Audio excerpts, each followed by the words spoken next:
There's an amino acid that most people have never consciously considered, yet it might play surprisingly important roles in longevity mechanisms and healthy aging: glycine. And here's the irony: modern diets focused on lean muscle meat while avoiding animal skin, connective tissue, and bones may actually be creating a relative glycine deficiency despite adequate total protein intake. Glycine is technically a non-essential amino acid, meaning your body can synthesize it, but synthesis rates appear insufficient to meet all physiological needs optimally. Emerging research suggests glycine is involved in glutathione synthesis, your body's master antioxidant system. It helps balance methionine metabolism, potentially important because excess methionine without adequate glycine might accelerate aging through various mechanisms.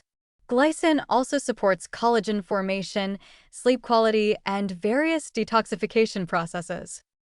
The longevity research, primarily in animal models, is genuinely intriguing.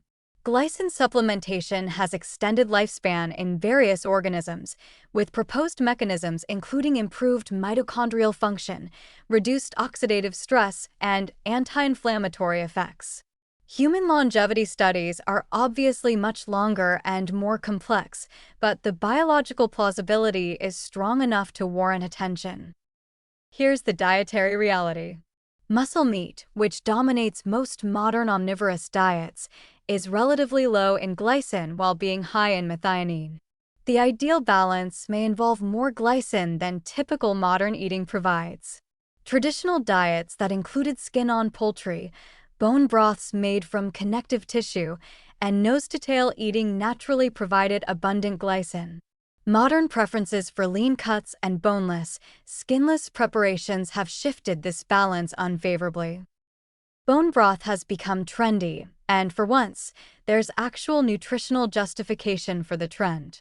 Simmering bones, particularly with connective tissue and cartilage attached, for extended periods extracts substantial glycine into the liquid.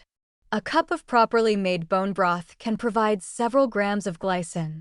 This isn't negligible. The practical challenge is that real bone broth requires time, simmering for 12 to 24 hours for maximum extraction. For those uninterested in making bone broth, gelatin and collagen supplements provide concentrated glycine. These are essentially the same compounds found in homemade bone broth, but in powdered form.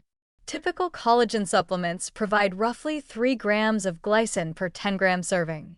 Taking 10 to 20 grams of collagen or gelatin daily provides meaningful glycine supplementation. There's also interest in glycine supplementation specifically for sleep. Some research suggests 3 grams of glycine before bed improves sleep quality, particularly sleep onset and subjective sleep satisfaction. The mechanism may involve effects on body temperature regulation and neurotransmitter function. This represents a practical, testable intervention for those struggling with sleep, which describes many older adults. The methionine-glycine balance concept deserves explanation. Methionine is essential and important, but excessive methionine relative to glycine might promote oxidative stress and aging through effects on 1-carbon metabolism. This isn't about avoiding methionine, which would be impossible and undesirable. It's about ensuring adequate glycine to balance methionine-rich foods like muscle meat. For practical implementation, incorporating more glycine-rich foods makes sense. Chicken thighs with skin rather than only skinless breast. Oxtail or short ribs occasionally rather than only lean cuts. Pork rinds, if you enjoy them, are essentially pure protein from skin and connective tissue, very high in glycine. These aren't radical changes, just shifting away from the exclusive focus on lean muscle meat that modern health messaging has promoted. The supplement approach is straightforward. Pure glycine powder is inexpensive and tasteless, easily mixed into beverages. 3 to 10 grams daily appears safe and potentially beneficial. Collagen or gelatin supplements provide glycine along with other amino acids found in connective tissue. Either approach is reasonable. What I find compelling about glycine is how traditional dietary patterns naturally provided abundance, while modern dietary trends have inadvertently reduced intake despite otherwise adequate protein consumption. This represents a case where newer isn't necessarily better, and reconnecting with traditional nose-to-tail eating wisdom, even partially, might provide longevity benefits that we're only beginning to understand scientifically.